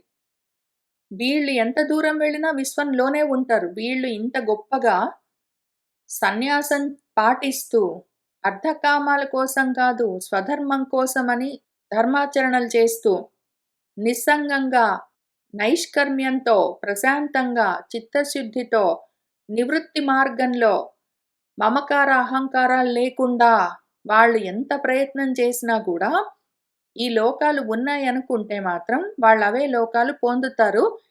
ఎంత లోకమైనా సరే ఈ విశ్వంలో ఎక్కడో దగ్గర ఉంటుంది. ఇది మాత్రము గుర్తుపెట్టుకోవాలి. ఇదంతా సగుణం. వీళ్ళు ఎంత దూరం వెళ్ళినా సగుణాన్నే పొందుతారు కావాలంటే. ఏ స్వధర్మాన్ న దుహ్యంతి ధీరాః కామార్థహేతవే నిస్సంగాః న్యస్తకర్మాణః ప్రశాంతాః శుద్ధచేతసః నివృత్తిధర్మనిరతాః నిర్మమాః నిరహంకృతాః స్వధర్మాఖ్యేన సత్వేన పరిశుద్ధేన చేతసా సూర్యద్వారేణ తే యాంతి పురుషం విశ్వతోముఖం పరావరేశం ప్రకృతిం అస్య ఉత్పత్తి అంతభావనం. వీళ్ళింతకి వెళ్లారు గదా బయలుదేరి. మన సూర్యద్వారం గుండా బయలుదేరిన వాళ్ళు ఎక్కడి దాకా వెళ్తారంటే, ఆ విశ్వానికి అంచుల దాకా వెళ్తారు. ఆ చివరన ఉంటుంది బ్రహ్మలోకమని. అక్కడి దాకా వెళ్ళగలరు. అక్కడ ఏం జరుగుతుంటుంది? విపరార్థ అవసానే యః ప్రళయః బ్రహ్మణః తు తే తావత్ అధ్యాసతే లోకం పరస్య పరచింతకాః. ఇక్కడ గూడా 2 విషయాలుంటాయి. 2 సెనారియోస్. సెనారియో 1 ఒకవేళ నీ పుణ్యం ఎంత అంటే, నీ సన్యాస మార్గము ఎంత తీవ్రంగా ఉన్నది అంటే, కామార్థం కోసం కాదు, ధర్మం కోసం నిస్సంగం, న్యస్త కర్మాణం ఇవన్నీ చేస్తే, నిజంగా పరిశుద్ధమైన చేతస్సుతో అంత సాధన చేసి గొప్ప లోకాలు, పరం కావాలని కోరుకుంటే ఇహపరాల్లో పరం కావాలి అని కోరుకుంటే పరం ఒకటున్నది. నీకది వస్తుంది. అనుమానం లేదు. పరం అని ఒకటున్నది. ఆ పరానికి 2 అర్థాలు, 2 భాగాలుంటాయి. అర్థం అంటే సగం. 2 అర్థాలతో ఉన్న ఒక పరం అన్నది ఒకటున్నది. అది బ్రహ్మగారి కాలం. ఆ బ్రహ్మగారి కాలాన్ని పరమంటారు. బ్రహ్మగారి లోకాన్ని పరమంటారు. నీకు ఇహం, పరం అన్నప్పుడు ఇహం అంటే ఈ భూలోకంలో ఇదిగో ప్రమోషన్‌లు, ఉద్యోగాలు, స్ కాలేజీలో సీట్లు అవి ఇవి ఇవన్నీ ఈహంలో వస్తాయి. పుత్ర పౌత్రాభివృద్ధి కావాలి, ఏదో ధనధాన్య అభివృద్ధి గావాలి, అవి గావాలి, ఇవి గావాలని కోరుకున్నవన్నీ ఇక్కడొస్తాయి అభ్యుదయం. పరం కావాలి అంటే నువ్వు అంత చేసావంటే తీవ్రంగా బ్రహ్మలోకం దాకా వెళ్ళొచ్చు. అప్పుడేమవుతుంది నీకు చాలా పుణ్యం ఉన్నదనుకో బ్రహ్మలోకంలో, అప్పుడు బ్రహ్మగారి యొక్క కాలము ఒక పరమని పిలుస్తారు. ద్విపరార్థాలు 2 అర్థాలతో ఉన్న ఆ పరమంతా గడిచిపోయిందనుకోండి. అప్పుడు ఆయన లోకము మొత్తం అంతా కలిసి అది కూడా ప్రళయం అయిపోతుంది. అది కూడా మళ్ళీ భగవంతుడిలో లయమైపోతుంది. కానీ వీడు మాత్రం తావత్ అంతవరకు ఈ పరచింతకాహ వీళ్ళు ఈ పరం కావాలి నేను ఇహపరాలు సాధించడం కోసం అని ఆలోచించుకుని, ఇహమేముందండి ఏదో ఒకటి నాకు పరం గావాలి అని వాళ్ళు తీవ్రంగా ప్రయత్నం చేసుకుంటే, ఆ పరం కావాలని కోరుకున్న వాళ్ళు, పరచింత చేస్తున్న వాళ్ళు ఏం జేస్తారు? ఏం జేస్తారు? అక్కడికెళ్ళి ఆ పరలోకానికి చేరి, ఆ పరస్య లోకంలో బ్రహ్మగారు ఎంతవరకు ఉంటారో ఆయనున్నంత వరకు వీళ్ళు గూడా అక్కడ అధ్యాసతే ఉండగలరు. ఎంత కాలమున్నా, ఎంత బ్రహ్మగారి లోకానికెళ్ళినా అది మళ్ళీ పరలోకమే. అది స్వలోకం కాదు కదా! అది ఆత్మలోకమే. ఆత్మ ఎందుకయిందది? ఆత్మకసలు లోకముండదు. ఆత్మ అన్నది ఆలోకనం చేస్తుంటే లోకాలన్నీ బయలుదేరుతాయి. ఎంత బ్రహ్మలోకం దాకా వెళ్ళినా అది పరలోకమే. పరధర్మాలన్నీ భయం కలిగించేవే. భయం అంటే మృత్యువు. అంటే మళ్ళీ మృత్యువు కలిగిస్తాయి. మళ్ళీ క్షీణే పుణ్య సెకండ్ సెనారియో. ఫస్ట్ సెనారియో నువ్వు చేసిన పుణ్యమెంత అంటే ఇంకా బ్రహ్మలోకంలోనే ఉంటావు. ఇంక అక్కడే ఉండి ఎప్పుడైతే బ్రహ్మగారికే కాలం చెల్లి ఇంకా ఆయనే వెళ్ళిపోవాల్సొచ్చినప్పుడు ఆయన లోకం మొత్తం అంతా పరబ్రహ్మంలో అది గూడా మళ్ళీ సగుణ బ్రహ్మంలోకి వెళ్లి లయమైపోయినప్పుడు, నువ్వు గూడా దాంతో పాటే ఎళ్ళిపోతావు. ఇంకంతే విషయం. ఇంక అక్కడికెళ్ళి ఉంటావు. అప్పుడు ఈ బ్రహ్మలోకంలో ఎక్కడుంటావు నువ్వు? ఆ రకంగా ఉన్నవాళ్ళు మనకు తెలిసిన ఒకళ్ళు నారదుడు ఎగ్జాంపుల్. ఆయన గురించి ఆయనే చెప్పుకుంటారు భాగవతంలో. ఇదే భాగవతంలో మొదటి స్కందంలో. కాబట్టి ఆయన ఏదో మెరుపు మెరిసినట్టు ఆయన శరీరం పడిపోయింది. ఆయన పసప్పుడు 4, 5 ఏళ్ళప్పుడు ఆయనకి ఆత్మ గురించి ఉపదేశం జరుగుతుంది. తర్వాత ఆయన ఇంక అక్కడి నుంచి ఎంత కాలమో వృద్ధుడైపోయినంత వరకు ప్రారబ్ధం తీరి ఆ శరీరం పడిపోయిన దాకా ఆయన సన్యాసంలోనే ఉన్నారు. ఆయన శరీరానికి మరణకాలం వచ్చినప్పుడు అది మెరుపు మెరిసినట్టు మృత్యువు ఆ శరీరంలో నుంచి వేరు చేస్తుంటే చూసుకున్నానని చెప్పాడు. తర్వాత అక్కడి నుంచి బ్రహ్మలోకం దాకా వెళ్ళాడు. బ్రహ్మగారి ఆ ద్విపరార్థం అయిపోయినాక అవసాన కాలంలో నేను కూడా బ్రహ్మగారితో సహా ఆ సగుణ బ్రహ్మంలోకి వెళ్ళాను. ఇంకక్కడ చాలా కాలం ఉన్నానని జెప్పారు. తర్వాతేమైంది? మళ్ళీ బ్రహ్మగారు అక్కడి నుంచి సృష్టి చేయడానికి బయటకి ఊడిపడ్డప్పుడు ఆయనతో పాటు నేను గూడా వచ్చాను. ఇంకా ఆయనతో పాటు వెళ్ళిన వాళ్ళు మళ్ళీ ఆయనతో పాటొస్తారు. ఎందుకంటే వీళ్ళందరికీ కొంచెం పుణ్యం ఉన్నది గదా! ఆ పుణ్యం మళ్ళీ మొత్తం అయిందాక. సెకండ్ సినారియో అంత పుణ్యం లేదు. బ్రహ్మగారి కాలం అయిపోయిన దాకా సరిపోయినంత పుణ్యం మనకేం లేదు. ఎంతో కొంత ఉందంటే, ఆ పుణ్యం అయిపోతే పాపం కలిగిందంటే, మళ్ళీ వెంటనే ఎంతో కాలం ఉండాల్సిన అవసరం లేదు. మర్త్యలోకం, విశంతి వాళ్ళు గూడా. దానికి ఎగ్జాంపుల్ మనము భారతంలో మహాభీషుడని ఒక ఆయన్ని చూసుకున్నాము. ఆయన భూమి మీద ఉండి చాలా పుణ్యాలన్నీ చేసుకున్నాడు. బ్రహ్మలోకం దాకా వెళ్ళాడు. బ్రహ్మగారి దగ్గరున్నాడు. So and so forth. అప్పుడేం జరిగిందంటే ఒకానొక సమయంలో గంగాదేవి అక్కడికొస్తే, ఏదో గాలికి ఆమె చెంగు తొలగితే, ఆయన అట్లానే చూసాడని జెప్పి మనసు జారిపోయింది. మళ్ళీ కిందికెళ్ళిపోతావని బ్రహ్మగారు అంటాడు. జరుగుతున్నది చెప్పాడాయన. "ఏమయ్యా నీ మనసు జారిపోయింది కిందికెళ్తావు కిందికెళ్ళావు" అన్నాడు. ఇంకా మహాభిషుడొచ్చి భూమి మీద మన శంతనుగా మళ్ళీ జన్మ తీసుకోవాల్సొచ్చింది. ప్రతీపుడికి ఆయన జన్మిస్తాడు. తర్వాత అక్కడెక్కడో బ్రహ్మలోకంలో మనసు కదిలింది గాబట్టి, ఆయన భూలోకంలో మళ్ళీ గంగ కోసమే పుట్టి ఆమెనే పెళ్లి చేసుకొని ఏంటో చేస్తాడు. కాబట్టి ఇదింకా ఈ రకంగా 2 సినారియోస్ ఉంటాయి. ఉంటే నీ పుణ్యమైపోతే అంతకాలం అక్కడుండి క్షీణే పుణ్యం మర్త్యలోకం విశంతి. లేదా ఇంకా నీ పుణ్యం అయిపోలేదు. కానీ ఈలోగా అసల బ్రహ్మగారికే కాలం చెల్లిపోయింది. లేదా నువ్వెళ్ళిన చంద్రలోకానికే కాలం అయిపోయిందంటే, ఇంక మళ్ళా చలో సామాన్లన్నీ సర్దుకొని పోయి అన్నిటితో పాటు లయమే అక్కడ కూర్చోవడమే. ఇంకా ఏ కర్మలు, క్రియలు ఏమీ లేకుండా. మళ్ళీ సృష్టి జరిగితే మళ్ళీ బయటికొస్తాము. అది విషయము. కాబట్టి ద్విపరార్థ అవసానే యః ప్రళయః బ్రహ్మణః తుతే తావత్ అధ్యాసతే లోకం పరస్య పరచింతకాః. పరం గురించి ఆలోచించే వాళ్ళు, పరలోకాలు కోరుకునే వాళ్ళకు ఆత్మ దక్కదు. ఆత్మ కావాలనుకుంటేనే ఆత్మ దొరికేది. ఆత్మను వదిలిపెట్టి పరమంతా కోరుకుంటే, అక్కర్లేనివన్నీ కోరుకుంటే పరలోకాలే దొరుకుతూ ఉంటాయి ఎంతకాలమైనా. ఇహం అంటే ఇహం, పరం అంటే పరం, ఇహమైనా పరమైనా ఆ పైకి కిందికి, పైకి కిందికి, పైకి కిందికి తిరుగుతుండాలి. అంతులేని కథ. క్ష్మా అంభో అనల అనిల వియత్ మనః ఇంద్రియ అర్ధ భూతాదిభిః పరివృతం ప్రతిసంజిహీర్షుః అవ్యాకృతం విశతి యర్హి గుణత్రయ ఆత్మ కాలం పరాఖ్యం అనుభూయ పరః స్వయంభూః. అప్పుడేం జరుగుతుందంటే, మన స్వయంభూః, మన పరః, మన పరలోకాలంటే ఎంతవరకు? పోనీ బ్రహ్మలోకం దాకా. ఇంకా అదే అన్నిటికి పరమ. ఇంక ఫైనల్ అల్టిమేట్ పరం. ఈ మొత్తం జగత్తులో ఇంకా టాప్ మోస్ట్ ఇది. ఈ పరం. అదే చూసుకుందాం ఇంకా చిన్న చితకా పరాలెందుకు? ఈ పెద్ద పరమే అన్నిటికన్నా పైనున్న పరం చూసుకుందాము. ఎంత దూరమైనా సరే పరం అంటే మాత్రం నేను గాదు. పరం అంటే వేరని అర్థము. సరే ఈ పరం అని ఒకటున్నది.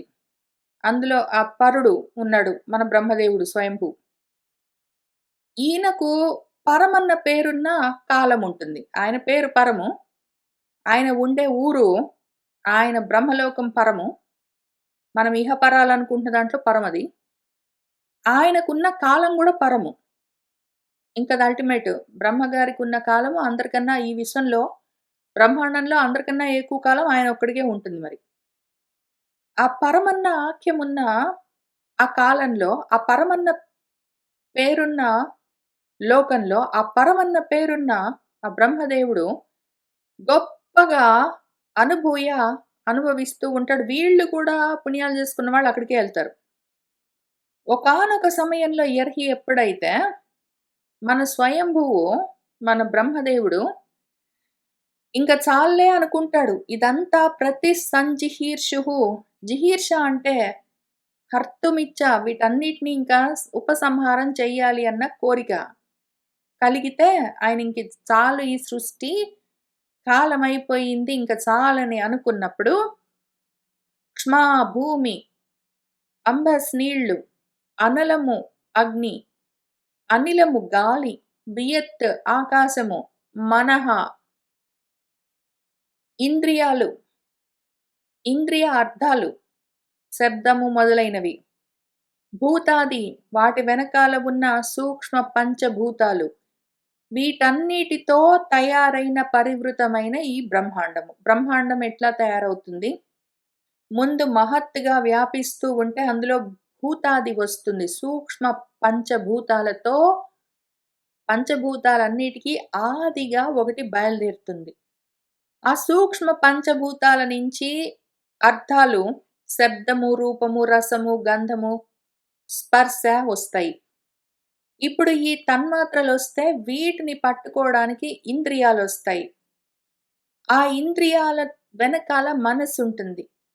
ఇంకా అక్కడి నుంచి ఆకాశము, ఆకాశంతో కనెక్షన్ ఉన్న శబ్దము, శబ్దాన్ని పట్టుకునే ఇంద్రియము చెవి, అక్కడి నుంచి గాలి, గాలికి సంబంధమున్న స్పర్శ, దాన్ని తెలుసుకునేందుకు చర్మము, అక్కడి నుంచి అగ్ని, అగ్నికి రూపము, దాన్ని తెలుసుకునే చూపు కన్ను, అక్కడి నుంచి అంబస్ నీరు, దానికి రసము, అది తెలుసుకునే రుచి, దాని కోసం ఒక నోరు, అక్కడి నుంచి క్ష్మా భూమి, దానికి గంధము, దాన్ని తెలుసుకునే ఘ్రాణశక్తి, దాంతో పాటు ముక్కు.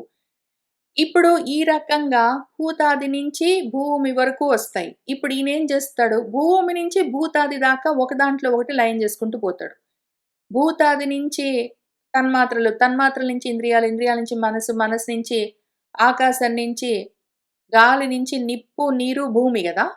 ఇప్పుడు ఈయనేం జేస్తాడు, ప్రతిసంజిహీర్ష వాటిని పూర్తిగా సంహారం చేయాలి, ఉపసంహారం చేయాలన్న ఈచ్ఛ కలగగానే భూమి నుంచి మొదలుపెడతాడు. పైనుంచి కిందికొచ్చాం గదా! కింద నుంచి పైకి లయం చేసుకుంటూ ఎళ్తాడు. భూమిని నీళ్లలో నీళ్ళని, అగ్నిలో అగ్నిని, గాలిలో గాలిని, ఆకాశంలో దాన్ని, మనసులో అక్కడ ఇంద్రియాల్లో, అక్కడి నుంచి తన్మాత్రల్లో, అక్కడి నుంచి భూతాదుల్లో వాటిలో అంతా లయం చేసి వీటన్నిటిని చుట్టి మొత్తాన్ని తీసుకెళ్ళి గుణత్రయాత్మ, ఆ గుణాలతో, త్రిగుణాలతో కూడి ఉన్న ఆ స్వయంభువు ఆయన వీటన్నిటితో కలిపి ఇప్పుడు మొత్తము అవ్యాకృతంలోకి వెళ్ళి విసతి చేరిపోతాడు. అవ్యాకృతం, వ్యాకృతం అంటే వికృతం అంటే వికారాలు.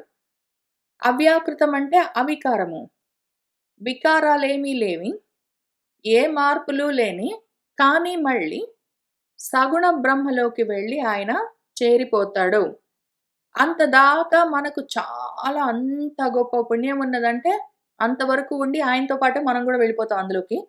ఈలోగా ఖర్చయిపోయిందంటే మళ్ళీ భూమి మీదకి ఈలోగా వచ్చేస్తాం మనము. కాబట్టి ఆ బ్రహ్మ భువనాత్ లోకాః పునరావర్తినః అర్జున మాం ఉపేత్య తు కౌంతేయ పునర్జన్మ న విద్యతే అని భగవద్గీతలో 8వ అధ్యాయంలో 16వ శ్లోకంలో చెప్పారు. నన్ను చేరితే తప్ప నువ్వు ఎన్ని లోకాల దాకా, ఎంత లోకాల దాకా వెళ్ళినా మళ్ళీ తిరిగొస్తావు అర్జున అని జెప్పాడు. తిరిగొచ్చేవి మనకు పనికిరావు. తిరిగి రాని లోకాలు కావాలి. అసలు ఆ మాటింటే భయమేసిందనుకోండి, మనం అసలు అధికారులం గాదు. క్ష్మా అంబో అనల అనిల వియత్ మనః ఇంద్రియ అర్థ భూతాదిభిః పరివృతం ప్రతిసంజిహీర్షుః అవ్యాకృతం విశతి యర్హి గుణత్రయాత్మ కాలం పరాఖ్యం అనుభూయ పరః స్వయంభూః ఏవం పరేత్య భగవంతం అనుప్రవిష్టాః ఏ యోగినః జిత మరుత్ మనసః విరాగాః తేన ఏవ సాకం అమృతం పురుషం పురాణం బ్రహ్మ ప్రధానం ఉపయాంతి అగతా అభిమానాః. ఎందుకు వీళ్ళు బ్రహ్మలోకం దాకా వెళ్ళి మళ్ళీ వెనక్కి రావాల్సొస్తుందంటే, చాలా సింపుల్ మ్యాటర్. అగత అభిమానాః వాళ్లకు దేహాద్యభిమానాలు ఇంకా అగతము పోలేదనుకోండి. వాళ్ళు చాలా చేశారు పాపం. వాళ్ళు అర్ధకామాలొద్దనుకున్నారు, స్వధర్మం పట్టుకున్నారు, నిస్సంగులు, న్యస్తకర్ములు, ప్రశాంతులు, శుద్ధచేతస్కులు, నిరహంకులు, నిర్మములు, నివృత్తి ధర్మంలో ఉన్నారు, అన్నీ ఉన్నాయి గానీ, వాళ్ళలో ఈ అభిమానం, దేహాభిమానం ఒక్కటి ఉన్నది అంటే మాత్రము, ఏవం ఈ విధంగా వాళ్ళు పరేత్య ఆ పరానికి వెళ్తారు. పరమన్న పేరున్న బ్రహ్మలోకం దాకా వెళ్ళి, అక్కడ ఆ సమయంలో ఇంకా వెళ్ళిపోయే సమయమొచ్చిందంటే, ద్విపరార్థం అయిపోయిందంటే, మన బ్రహ్మదేవుడి కాలం అయిపోతుంది. ఇంకప్పుడు ఆయన భగవంతుడిలో సాకార సగుణ బ్రహ్మంలో చేరుతున్న సమయంలో వీళ్ళు గూడా భగవంతం అనుప్రవిష్టాః. అదే భగవంతుడిలోకి ఆయనతో పాటే వీళ్ళు గూడా వెళ్తారు. ఆయన లోకం వెళ్ళిపోతుంటే, ఆయన లోకంలో ఉన్న వీళ్ళు గూడా వెళ్ళిపోతారు. ఆయనతో పాటే అందులోకే. ఆ రకంగా వెళ్ళిన ఏ యోగులున్నారో, వాళ్ళంతకన్నా ముందు జిత మరుత్ జిత మనసః. వాళ్ళు శ్వాస జయం సాధించిన వాళ్ళు. ప్రాణాయామంతో శ్వాసలను జయించారు. వాళ్ళు ధ్యానాదులతో మనసును జయించారు. అన్నీ చేసి వైరాగ్యాన్ని పొంది ఉండి కూడా తేన వాటితో వాళ్ళు అక్కడ బ్రహ్మలోకం దాకా వెళ్ళి, బ్రహ్మగారి కాలం అయిపోయిన తర్వాత ఆయనతో పాటు, ఆయన లోకంతో పాటు సాకం కలిసి, ఆ అమృతమైన పురాణ పురుషుణ్ణి ప్రధానం బ్రహ్మను. సగుణ బ్రహ్మాన్ని వాళ్ళు ఉపయాంతి చేరుతారు. అభిమానాన్ని, దేహాభిమానాన్ని వదిలిపెడితేనే నిర్గుణ బ్రహ్మాన్ని చేరేందుకు అవకాశం ఉంటుంది. ఎంత చేసినా గూడా నేను అని వాళ్ళు అనుకున్నారంటే, నేను బ్రహ్మలోకానికి వెళ్ళాను అని అనుకున్నారంటే, నేను అని ఆ దేహంతో అభిమానం ఉంటుంది వాళ్ళకు. బ్రహ్మలోకం అని ఒకటి వేరుగా ఉన్నదా? నేను, బ్రహ్మ అని వేరుగా ఉన్నామా అని ఒకవేళ వాళ్ళకి అనిపించిందంటే, వాడు బ్రహ్మదేవుడు లేతే బ్రహ్మ అన్నీ ఒకటే అని చూసుకోగలిగితే, అప్పుడు వేరుగా ఒక దేహం నాది అన్న అభిమానం వాడికి లేకపోతే ఉన్నదంతా ఒకటే. అప్పుడు వాడు చేరేది నిర్గుణ నిరాకారమైన పరబ్రహ్మము. ఏకమేవ అద్వితీయం. కానీ ఒకవేళ నేను బ్రహ్మలోకం దాకా వెళ్ళి బ్రహ్మగారితో పాటు అని వాడు వేరుగా చూసుకున్నాడంటే వాడి దేహంతోటి వాడికి అభిమానం ఉంటుంది. దాంతో వాడు ఎంత దూరం వెళ్ళినా సరే మళ్ళీ వాడు వెనక్కి తిరిగి రావాల్సొస్తుంది. ఏవం పరేత్య భగవంతం అనుప్రవిష్టాః ఏ యోగినః జితమరుత్ మనసః విరాగాః తేన ఏవ సాకం అమృతం పురుషం పురాణం బ్రహ్మ ప్రధానం ఉపయాంతి అగతాభిమానాః. కాబట్టి దేహాద్యభిమానాలు పోగొట్టుకోవడం అత్యవసరము. అథ తం సర్వభూతానాం హృత్పద్మేషు కృతాలయం శృతానుభావం శరణం వ్రజ భావేన భామిని అని మన దేవహూతికి భగవంతుడు ఏం చెప్తున్నారంటే, అథ కాబట్టి నువ్వేం చెయ్యాలంటే, సర్వభూతానాం ప్రాణులందరికీ హృత్పద్మాల్లో కృతాలయం నివాసం ఉన్న ఏ ఒక్క ఆత్మతత్వమున్నదో, ఎక్కడో లోకాలు లేవమ్మా. ఎక్కడో చంద్రలోకాలు, సూర్యలోకాలు, ఎక్కడో బ్రహ్మలోకాలు.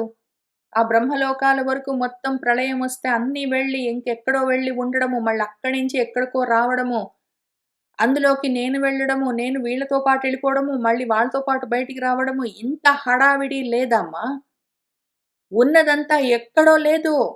ప్రతి వాళ్ళ హృత్పద్మాల్లోనే ఇక్కడే ఉన్నది, ఇప్పుడే ఉన్నది, ఎక్కడో లేదు.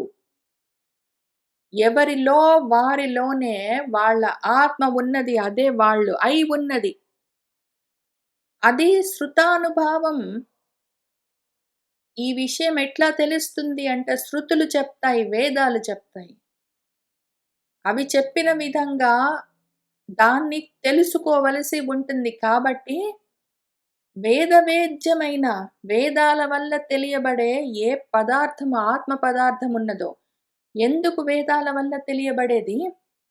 ప్రమాణాలు మనకి 3 రకాలు ఉంటాయి. చాలా చెప్పుకుంటారు. ఒక్కొక్కళ్ళు ఒక్కొక్క రకంగా చెప్తారు. మనం 2, 3 రకాలు చెప్పుకుందాము. ప్రత్యక్ష ప్రమాణం అక్షములు అంటే ఇంద్రియాలు. ఆ ఇంద్రియాలకు ఎదురుగా కనిపించే వస్తువు కాదు. ఇంద్రియాలకి కంటికి కనిపిస్తున్నది, చెవికి వినిపిస్తున్నది, యాజ్ ఇట్ ఈస్‌గా కనిపిస్తున్నది శబ్ద బ్రహ్మము లేదా ప్రధాన బ్రహ్మము లేదా సాకార సగుణ బ్రహ్మము లేదా దాన్నే బ్రహ్మాండం అని పిలుస్తాము. కాబట్టి దీనితో మనకు వెంటనే డైరెక్ట్‌గా తెలియదు. డైరెక్ట్ పర్సెప్షన్ తోటి వెంటనే తెలిసేది ఆత్మ కాదది, సూక్ష్మంగా ఉంటుంది. కాబట్టి ప్రత్యక్ష ప్రమాణంతో తెలియబడదు. రెండోది అనుమాన ప్రమాణము. ప్రత్యక్షాలు అక్షాలకి ముందు, ఇంద్రియాలకి ముందు ఏమైనా ఉంటే శబ్దాలు, రంగులు, రుచులు, వాసనలు ఇట్లాంటివి అవి తెలుసుకుంటాయి. కానీ ఆ రకంగా తెలుసుకోలేం దీన్ని. కాబట్టి రెండో ఆప్షన్ అనుమాన ప్రమాణము. అయితే అనుమాన ప్రమాణం మనసు అనుమానిస్తుంది. కన్ను ఒకటి చూసిందంటే ఏదో పొగ చూసి కన్ను అది ఒకటి పొగుంది అని చెప్తే మనసు ఓహో! పొగ ఉన్నది అంటే అక్కడ నిప్పు ఉంటుంది అని అది ఆలోచించుకుని చెప్తుంది. అయితే ఆ మనసుకి ఇంతకు ముందు తెలియాలి. అక్కడ పొగ ఉన్నది అంటే నిప్పు ఇట్లా ఉంటుంది, పొగ ఇట్లా ఉంటుంది. కాబట్టి ఇది ఇట్లా వచ్చుంటుందని దానికి మొత్తం ఇన్ఫర్మేషన్ తెలిస్తే అది ఒకదాన్నొకదానితోటి కలుపుకొని అనుమాన ప్రమాణంతో అంటే అనుసరించి మానము లెక్క వేసి అది జ్ఞానంతో తెలుసుకుంటుంది. దానికి ఇంతకుముందు ఆ జ్ఞానం లేకపోతే అనుమానించి ఎట్లా తెలుసుకుంటుంది? అనుసరించి కొలమానం వేయలేదది. కాబట్టి మనసుకి దానివల్ల కలిగే అనుమాన ప్రమాణంతోటి కూడా తెలిసే అవకాశం లేదు. ప్రత్యక్షాలతోటి అవకాశం లేదు. కాబట్టి ప్రత్యక్ష, అనుమాన ప్రమాణాన్ని పక్కన పెడితే శృతి ప్రమాణము, వేద ప్రమాణం ఒకటున్నది. అది చెప్పిన విధంగా నీ మనసులో, నీలోనే, నీ హృదయంలోనే గూడా గాదు. యాక్చువల్‌గా హృది అంటేనే అదే హృది అని అర్థము. అందుకే దాన్ని హృదయం, హృద్యయాన్ని హృదయం అని పిలుస్తారని మనకు ఉపనిషత్తులు చెప్తాయి. అదే అయి ఉన్నది. దాన్ని అదే విధంగా తెలుసుకోవలసి ఉంటుంది. కాబట్టి ఓ భామిని, ఎక్కడో ఉన్నాయి, ఏవో లోకాలున్నాయి, ఎక్కడికో వెళ్ళాలి, తర్వాత ఇంతకాలం ఉండాలి, తర్వాత అక్కడికెళ్ళాలి, తర్వాత దీంతో పాటు ఇందులోకి ప్రవేశించని ఇవన్నీ చూసుకోకు నువ్వు. అవన్నీ ఎక్కడున్నాయి? నీ హృత్పద్మంలోనే ఉన్నాయి. ఉన్నదంతా నీలోనే ఉన్నది. కాబట్టి అదే విధంగా నువ్వు వేదం చెప్పిన విధంగా వేద ప్రమాణంగా దాన్ని ఆ ఆత్మ వస్తువును, నీ స్వరూపాన్ని అదే విధంగా ఆత్మభావంతో, నేను అన్న భావంతోటే శరణం వ్రజ, దాన్ని ఆశ్రయించు, అక్కడికి చేరు. ఆత్మానం చేరవలసి ఉంటుందది. నీలోనే ఉన్నదది. ఎక్కడో లేదు, బయట లేదు. నువ్వు చనిపోయిన తర్వాత లేదు. పుట్టకన్నా ముందు, పుట్టిన తర్వాత లేదు. పుట్టుకలతోటి, చావులతోటి, ముందుతోటి, వెనకతోటి, ఇక్కడ, అక్కడ అని వీటన్నిటితోటి సంబంధం లేదు. ఈ కాలం, ఆ కాలం అని లేదు. ఎప్పుడూ అంతటా ఉన్నదేదున్నదో అది ఎక్కడ పడితే అక్కడున్నది. అదంతా నీలోనే ఉన్నదది. నీలోనే నువ్వు తెలుసుకోవలసి ఉంటుంది. దానికి వేదమే ప్రమాణము. అది చెప్పిన విధంగా నువ్వు ఆ అనుమానము అనుసరించి ఏ ప్రమాణం వల్ల, వేదమన్న ప్రమాణం వల్ల ప్రయత్నం చేయవలసి ఉంటుంది అని ఆయన చెప్తూ ఉన్నారు. అధత్తం సర్వభూతానాం హృత్పద్మేషు కృతాలయం శృతానుభావం శరణం వ్రజ భావేన భామిని ఆద్యః స్థిరచరాణాం యః వేదగర్భః సహ ఋషిభిః యోగేశ్వరైః కుమారాద్యైః సిద్ధ్యైః యోగప్రవర్తకైః భేదదృష్ట్యా అభిమానేన నిస్సంగేన అపి కర్మణా కర్తృత్వాత్ సగుణం బ్రహ్మ పురుషం పురుషర్షభం సహ సంహృత్య పునః కాలేన ఈశ్వరమూర్తినా జాతే గుణవ్యతికరే యథాపూర్వం ప్రజాయతే. సరే, ఇప్పుడు నీ సంగతి పక్కన పెడదాము. అసలు బ్రహ్మదేవుడు వెళ్ళాడు కదా ఇంతకీ. ఆయన కాలం అయిపోయిన తర్వాత, ఆ పరమన్న కాలంలో 2 అర్ధాలు పూర్తయిన తర్వాత, ద్విపరార్థం కూడా అంతమైపోయిన తర్వాత ఆయన ఇంకా పరమన్న లోకంతో సహా ఆ పరమన్నవాడు స్వయంభువుడు మొత్తము ఆ పరాత్పరుడిలోకి వెళ్ళి చేరిపోతాడని చెప్పుకున్నాం గదా! అది ఏంటి? ఎక్కడ? ఎట్లా? తర్వాతేంటి? అని చూసుకుందాము. మనవాడు స్థిరచరాణం ఆద్యః, స్థిరచరాలన్నిటికీ పూర్వమున్నవాడు. ఆయనే వీటన్నిటికీ సృష్టికర్త. వేద గర్భుడు. ఆ వేదాలన్నిటిని ధరించినవాడు, వేదస్వరూపమై ఉన్నవాడు, శబ్దస్వరూపమైన శబ్ద బ్రహ్మదేవుడు. ఆయనేం జేస్తాడు? ఆయన కాలం అయిపోయినప్పుడు ఆయనతో పాటున్న వాళ్ళుంటారు. ఇదే పుణ్యాలన్నీ జేసుకొని ఆ లోకానికెళ్ళిన వాళ్ళు. ఋషులుంటారు, యోగేశ్వరులుంటారు, కుమారులు, సనత్ సుజాత, సనత్ కుమార మొదలైన కుమారులు ఆదిగా వాళ్ళందరూ ఉంటారు. యోగాన్ని ప్రవర్తింపజేసే సిద్ధులుంటారు. వీళ్ళందరూ ఆ బ్రహ్మలోకంలోనే ఉంటారు. ఒకవేళ సిద్ధి సాధించిన వాళ్ళుంటే ఏం జేస్తారు? వెళ్లి బ్రహ్మలోకం దాకా వాళ్ళ పుణ్యం అంతుంటుంది. వాళ్ళెళ్లి బ్రహ్మలోకం దాకా వెళ్తారు. అక్కడ ఆగుతారు. కుమారులు మొదలైన వాళ్ళందరూ ఆ బ్రహ్మ నుంచే వస్తారు. ఆయన మానసపుత్రులు అక్కడే ఉంటారు. యోగేశ్వరులు ఎంత యోగ సాధన చేసినా సరే దానివల్ల అక్కడి దాకా వెళ్తారు. అక్కడుంటారు. ఋషులందరూ అక్కడే ఉంటారు.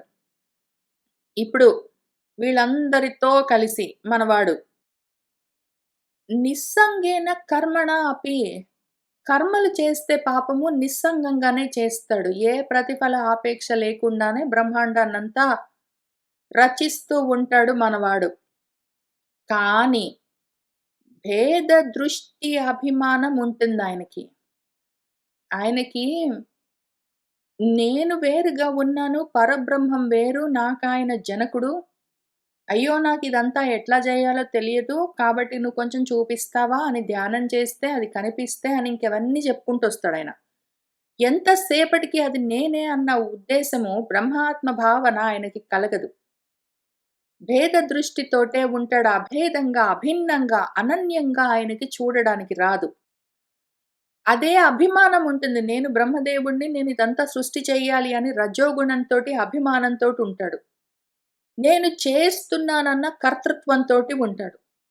ఇవన్నీ ఉండేసరికి ఆయన ఎంత నిస్సంగంగా ప్రతిఫలాపేక్ష లేకుండా చేసినా గూడా, ఎంత బ్రహ్మదేవుడే ఆ విధంగా కర్మలు జేస్తే కూడా, బ్రహ్మదేవుడికి ఇవన్నీ ఉండవా? వీళ్ళందరికీ ఉంటేనే ఇంత సిద్ధులకి, యోగులకే ఉంటే, ఆ సిద్ధులకు, యోగులకు ఆశ్రయం ఇచ్చే లోకాన్ని తయారు చేసుకొని అందులో ఉన్నవాడికి ఇవన్నీ ఉండవు. అన్నీ ఉంటాయి. కామార్థాలు కాకుండా స్వధర్మం అనుకోని కర్మలు జేస్తాడు పాపమాయన. నిస్సంగంగా జేస్తాడు. కర్మలన్నీ న్యాసం జేస్తాడు. శాంతిగా ఉంటాడు. కర్మలు నా కోసం అనుకోడు. కాబట్టి ప్రశాంతంగా ఉంటాడు. చిత్తశుద్ధితోటుంటాడు. అన్నీ జేస్తాడు. అహంకారం, మమకారాలు ఏమీ ఉండకపోయినా గూడా ఆయనలో ఉన్నవి ముఖ్యంగా భేద దృష్టి ఉంటుంది. అదొక్కటి ఆయన్ని చెడగొడుతుంది. పాపము అభిమానం ఉంటుంది ఆయనకి. నేను చేస్తున్నానన్న కర్తృత్వం ఉంటుంది.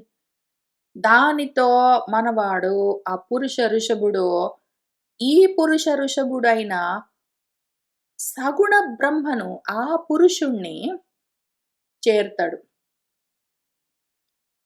ఇంక తర్వాత మళ్ళీ ఆ రకంగా అక్కడ సంహృత్య అందులో చేరి, సగుణ బ్రహ్మం దాకనే ఎంత బ్రహ్మగారైనా సరే, ప్రళయమొచ్చి ఆయన వెళ్ళాడంటే మళ్ళీ సగుణ బ్రహ్మంలోకే ఎళ్తాడు. ఎందుకు ప్రళయం ఉంది అని అనుకుంటున్నాడాయన. ప్రళయం ఉంది, సృష్టి ఉంది, స్థితి ఉంది అని ఇన్నున్నాయని, ఇన్ని భేద దృష్టులన్నీ ఉన్నాయాయనకి. కాబట్టి అవన్నీ ఉంటాయాయనకి. ఆయన అనుకుంటున్నాడు గాబట్టి అవన్నీ ఉంటాయి. ఆయనంతటి వాడు గూడా చేరేదెంత వరకు? సగుణ బ్రహ్మం వరకు. అక్కడి దాకా వెళ్ళి సాంహృత్య అక్కడ చేరి, పునః మళ్ళీ తిరిగి, మళ్ళీ కాలమొచ్చిందంటే పాపం ఆయనకి పుట్టే కాలమొచ్చిందంటే, ఆయన మళ్ళీ పుట్టించే కాలమొచ్చిందంటే, ఆ సృష్టి కాలమొస్తే, ఈశ్వర స్వరూపమైన ఆ కాలంతో గుణ వ్యతికరే జాతే గుణాలలో వ్యత్యాసాలు ఎక్కువ తక్కువలు, వైషమ్యాలు జాతే కలిగితే, ఒకవైపు కాలము ప్రేరేపిస్తుంటే, ఒకవైపు గుణాలు కదులుతూ ఉంటే, ఇంక నెక్స్ట్ మిగిలిందేంటి? ఆయన స్వభావము ఈ కర్మ చేయిస్తుంది. కాల కర్మ గుణాలు ఆయనలో గుణం కదిలింది మరి. రజోగుణం పైకొచ్చింది. సృష్టి చెయ్యాలని అనిపించింది. సృష్టి కాలమొచ్చింది. ఆయనలో రజోగుణం పైకొచ్చింది. కాలము, స్వభావము కలిసాయి. ఇంక కర్మ, సృష్టి అన్న కార్యము బయలుదేరుతుంది. అందుకని యథాపూర్వం ఇంతకు ముందులాగానే ఆయన మళ్ళీ ప్రజాయతే పుడతాడు. మళ్ళీ అనగనగా ఆ సగుణ సాకార బ్రహ్మము అందులో నుంచి ఆయన నాభిలో నుంచి ఒక పద్మము అది పైకొచ్చింది. అది విచ్చుకున్నది. అందులో బ్రహ్మదేవుడు పుట్టాడు. చుట్టూ జూసాడు. ప్రళయకాలపు గాలులు అవి ఇవి ఉన్నాయి. ఆయనకు భయమేసింది. అంతా చుట్టూ జూసుకున్నాడు. ఎక్కడ ఏమి కనపడలేదు. మళ్ళీ నీళ్ళలో వెతికాడు. ఏం కనిపించలేదు. అదంతా మళ్ళీ మొత్తము స్టార్ట్ అవుతుంది కథ. ఎందుకు? కర్తృత్వం ఉన్నదాయనకి. కర్తృత్వ భావన ఇంకా పోలేదు. అభిమానం ఇంకా పోలేదు. భేద దృష్టి పోలేదు. కాబట్టి మళ్ళీ బ్రహ్మ అంతటి వాడే పుట్టవలసే వస్తుంది. ఆయన చేరితే గూడా ఎంత దూరం వెళ్తాడు? సగుణ బ్రహ్మం వరకు వెళ్తాడు. అయితే మాత్రం ఏమైతుంది? మళ్ళీ పుడతాడు. ఆయనకే తప్పదంటే, ఆయన లోకం దాకా వెళ్ళిన మనమేమవుతాము? ఆయనతో పాటు ఇంకిట్లనే తిరుగుతుంటాము.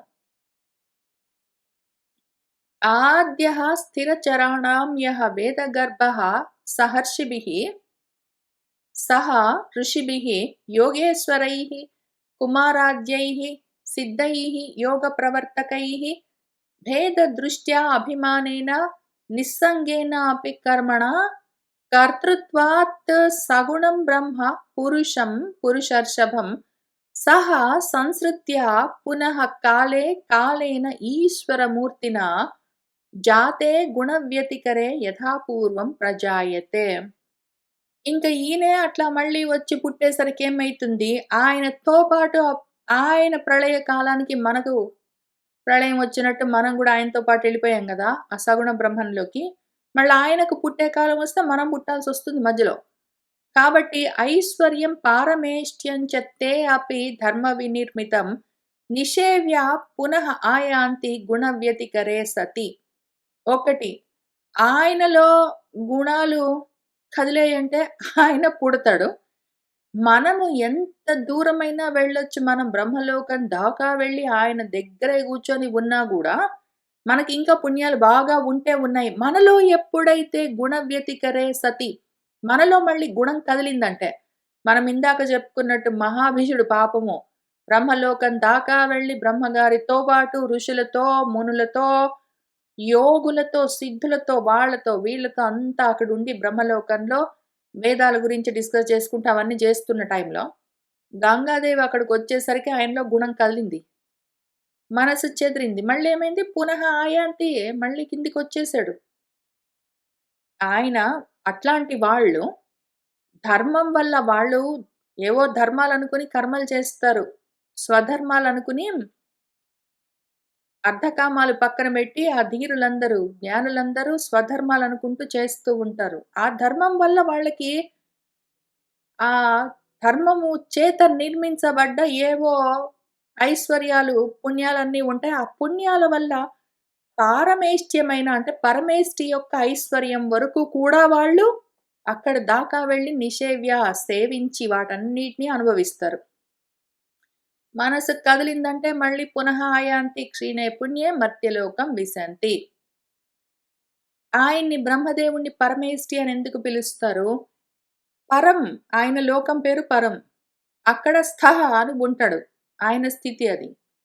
ఆ పరం అన్న లోకంలో స్థః ఉంటాడు కాబట్టి ఆయన పరమేష్టి. ఆ పారమేష్టి లోకంలో ఉన్న బ్రహ్మలోకంలోని అనుభవాలు ఏమున్నాయో వాటిని కూడా వాడు అనుభవిస్తాడు. వాడి మనసు కలిగిందంటే మళ్ళీ వాడు కూడా జన్మ తీసుకుంటాడు. ఇప్పుడు ఇక్కడ చెప్పుకున్న బ్రహ్మలు ముగ్గురు, 3 రకాల బ్రహ్మలని చెప్పుకున్నాము. ఒకటి, ఈ బ్రహ్మదేవుడు కర్తృత్వంతోటున్నవాడు, మనసులో అవి కదిలేవాడు. 2, అసలు ఏ వికారం లేనివాడు కానీ సగుణ బ్రహ్మము.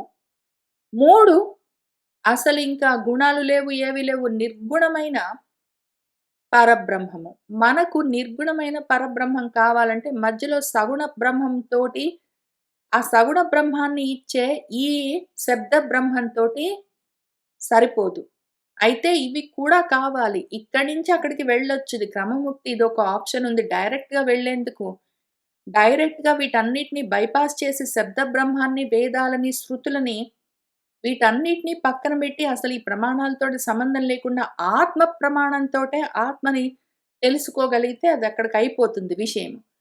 కానీ ఆత్మ ప్రమాణంగా ఆత్మను తెలుసుకునే అవకాశం లేకపోతే శబ్ద ప్రమాణం కావాలి. అప్పుడు ఈ శబ్ద బ్రహ్మము బ్రహ్మదేవుడు, ఆయన ద్వారా తెలిసే సగుణ బ్రహ్మము, అక్కడి నుంచి నిర్గుణ తత్వం దాకా మనం వెళ్ళవలసి ఉంటుంది. కానీ ఇది విషయము. ఉన్నాయంటే ఇవన్నీ ఉంటాయి మరి. వీటితోటి సంబంధం లేదనుకుంటే ఉన్నదంతా ఒక్కటే అప్పుడు. ఐశ్వర్యం, పారమేష్ట్యం పైగా ముగ్గురు బ్రహ్మలని చెప్పుకున్నట్టే, బ్రహ్మ అంటే బృహత్ అని అర్థం, చాలా పెద్దది అని అర్థం. ఇప్పుడు పరమేష్టి కూడా చూసుకుందాము. పరమేష్టి, పరం అన్నది మన బ్రహ్మగారి లోకము పరం అని చెప్పుకుంటున్నాము. ఈ పరానికి కూడా పరమైన ఒక పరం ఉన్నది, నిర్గుణ పరము. కాబట్టి పరాత్ పరం కావాలి. మనకు ఉత్త పరం కాదు. ఇహపరాలు సాధించాలని ట్రై చేయడం కాదు. ఇహపరాలను దాటి పరాత్పరం కావాలి అని కోరుకుంటే పరాన్లో, ఆ పరాత్పరంలో స్థః ఉన్నదొకటున్నది, సత్. నిర్వికారంగా ఏ మార్పు లేకుండా ఉన్నదొకటున్నది. ఆ పరమేష్టి కావాలి మనకు. ఈ పరమేష్టి కాదు. ఐశ్వర్యం పారమేష్ట్యం చ తే అపి ధర్మ వినిర్మితం నిషేవ్య పునః ఆయాంతి గుణవ్యతికరే సతి అన్న చోట ఈ 15వ శ్లోకం దగ్గర వాటికి ఆపుదాము. మళ్ళీ వచ్చే వారం కలిసి కూర్చుని 16వ శ్లోకం నుంచి చదువుకుంటూ ముందుకు వెళ్దాము. సర్వం శ్రీకృష్ణ పరబ్రహ్మ పాదారవిందార్పణమస్తు.